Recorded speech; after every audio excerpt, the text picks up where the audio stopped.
La presidencia de Gustavo Díaz Ordaz sería una de las páginas de la historia mexicana más conocidas por dos eventos que marcarían al país. El primero serían las Olimpiadas de 1968 y el segundo, y más relevante, sería la matanza de estudiantes en la Plaza de Tlatelolco, evento por el que sería recordado como uno de los personajes más ruines de la historia mexicana. Pareciese que toda su presidencia se reduciría al año de 1968, pero ¿qué más aconteció en su mandato? En las elecciones de 1964, Díaz Ordaz venció con el 88.8% de los votos. Esto no era raro. En tiempos de la hegemonía priista, el candidato de dicho partido siempre ganaba con una mayoría aplastante. Cuando Ordaz llega a la presidencia, una nueva etapa económica en México ya estaba en proceso, el desarrollo estabilizador, el cual tenía como objetivo el estabilizar precios y el tipo de cambio para impulsar la inversión privada y la industrialización.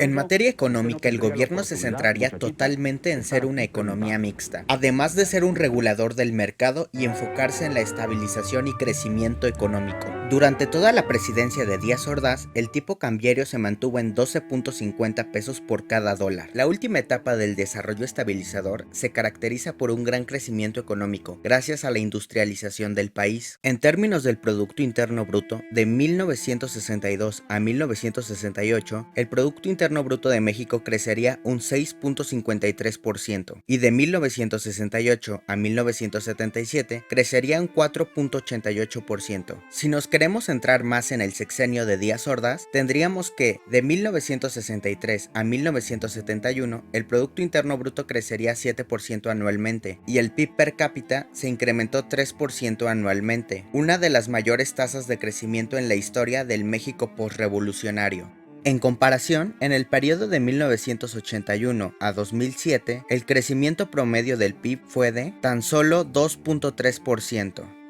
De 1963 a 1971, la inflación se mantuvo en 2.8%. Para financiar la etapa de industrialización en el país, los gobiernos de López Mateos y Díaz Ordaz decidieron endeudarse con el exterior, de tal forma que de 1960 a 1968 la deuda externa aumentó de 813 millones a 2.500 millones de dólares. Conforme a la encuesta de ingresos y gastos familiares 1963 y la encuesta de ingresos y gastos de las familias 1968, se puede sacar un aproximado del aumento o disminución de los ingresos nacionales. De 1963 a 1968, la desigualdad disminuyó de .523 a .498, esto por una mayor participación de varios sectores de la población en la economía. El gasto social por habitante era de 44.6 pesos en 1960 y para 1967 aumentaría a 72 pesos. El gasto en educación por habitante sería de 44.1 pesos en 1960 y para 1967 aumentaría a 51 pesos. Uno de los mayores objetivos con Ordaz fue la industrialización del país. Esto causó que el sector agrario fuese olvidado y con ello la disminución en la representación en el Producto Interno Bruto.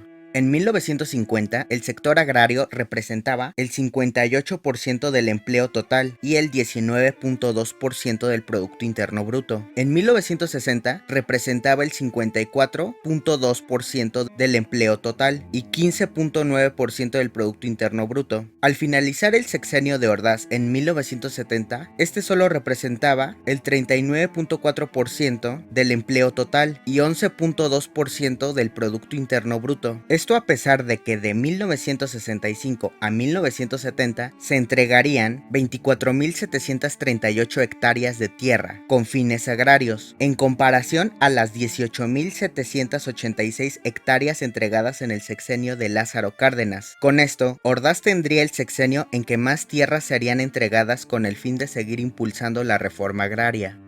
En 1970, el sector industrial y de servicios representarían al 60% de la población económicamente activa. México pasaría a ser un país industrializado, en lugar de ser uno mayormente agropecuario.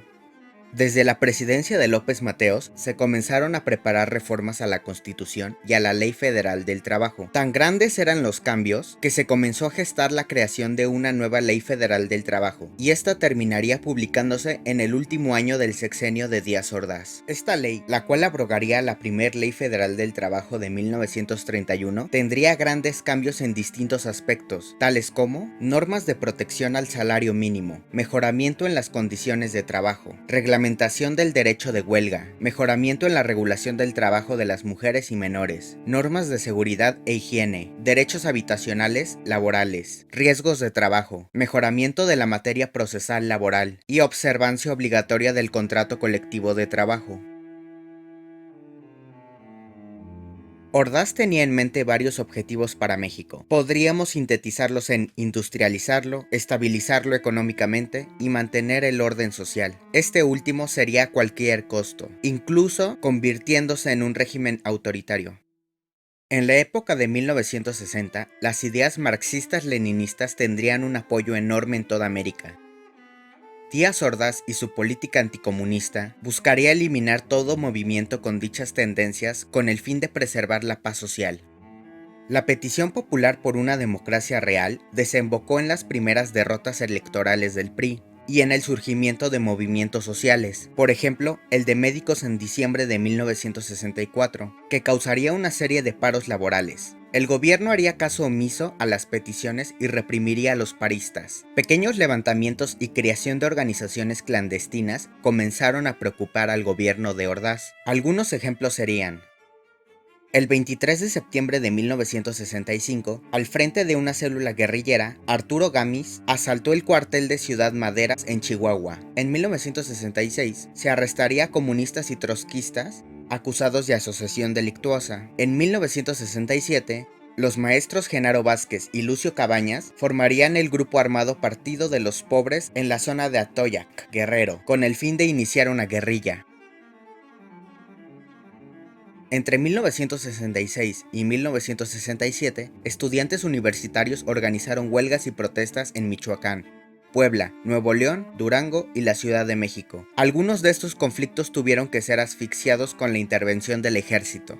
En mayo de 1968 empezaría un movimiento estudiantil en Francia con tendencias marxistas-leninistas y maoístas, el Mayo francés. Este sería una de las mayores influencias del movimiento estudiantil en México de 1968. Un enfrentamiento entre dos prepas, la influencia de movimientos de izquierda internacionales y el autoritarismo de Ordaz, desencadenaría en uno de los movimientos estudiantiles más importantes en la historia de México. México era el centro de atención del mundo, a causa de los Juegos Olímpicos, esto junto a dos ideas contrapuestas, como lo era el anticomunismo de Ordaz y el movimiento estudiantil con tendencias marxistas-leninistas y maoístas, estallarían y provocarían la matanza del 2 de octubre de 1968.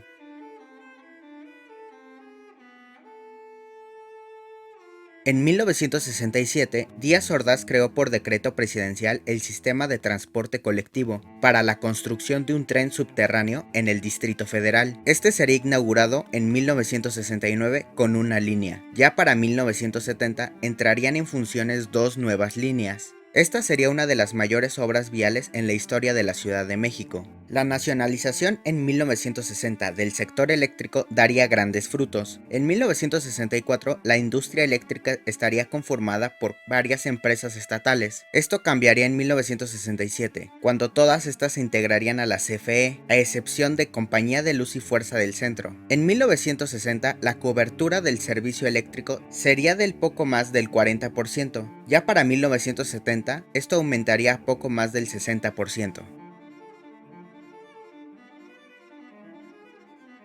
El temor de una guerra nuclear, causado por la crisis de los misiles, ocasionó que México propusiera un tratado para prevenir una nuclearización en Latinoamérica. Así que Díaz Ordaz propuso la firma del tratado para proscripción de armas nucleares en América Latina y el Caribe. El diplomático Alfonso García Robles impulsaría el proyecto en 1969. El miedo que Estados Unidos tenía que la República Dominicana adoptara el marxismo-leninismo con la inestabilidad causada por el fin de la era Trujillo, estos decidieron intervenir militarmente sin una justificación clara. La legitimidad de esta intervención sería apoyada por la OEA. Estados Unidos utilizaría a esta organización para justificar su acción militar. Al ver que la OEA se convertía en un organismo títere de los Estados Unidos, México decidió alzar la voz e incluso Díaz Ordaz manifestaría su insatisfacción a tal grado de reconocer que estaba presente la idea de abandonarla. Era de las pocas ocasiones que México levantaba la voz internacionalmente. Uno de los mayores temores de Estados Unidos en la década de 1960 sería que las revoluciones con tendencias marxistas-leninistas estallaran en toda Latinoamérica por la influencia del éxito de la Revolución cubana. El pensar siquiera que México, siendo su frontera sur, adoptara una postura marxista-leninista haría que Estados Unidos estuviese al pendiente de las relaciones diplomáticas de nuestro país con Cuba. Aquí México entraría en un dilema: cortar relaciones diplomáticas con Cuba o traicionar a Estados Unidos, por así decirlo. Ordaz seguiría la política de neutralidad de sus antecesores, y aunque se distanciaría un poco de Cuba por problemas internos, seguiría manteniendo un contacto diplomático. Incluso cuando los movimientos obreros y estudiantiles tenían afinidad a la Revolución cubana, el gobierno de Díaz Ordaz decidió no culpar de alguna forma a la propia Revolución cubana ni sus ideales de las protestas en México. En reciprocidad, ni Fidel Castro ni el Che Guevara se pronunciarían al respecto de la represión de 1968, aunque los movimientos reprimidos fueran afines a sus ideas. Después de 1968, las relaciones se irían volviendo cada vez más ásperas por el apoyo de enemigos internos por parte del Estado mexicano y viceversa, Cuba apoyando a enemigos de la Guerra Sucia y México apoyando a los enemigos del gobierno de Cuba. Si bien desde 1963 México ya había sido elegido como anfitrión de los Juegos Olímpicos y en 1964 como sede de la Copa Mundial de Fútbol, Ordaz sería quien inauguraría ambos eventos. Estos eventos causarían una carga presupuestaria enorme para México, pero lo pondría en el plano internacional como un país modernizado y alejado del México revolucionario. Como hemos visto, los Estados Unidos estaba totalmente interesado que México se apegara a su política anticomunista, la cual sería apoyada por Díaz Ordaz, fungiendo como informante de la CIA. Sin embargo, se opondría a las políticas imperialistas y proteccionistas de los Estados Unidos. Ordaz decidiría promover la creación de la ALALC para contrarrestar la influencia mercantil de los Estados Unidos en América.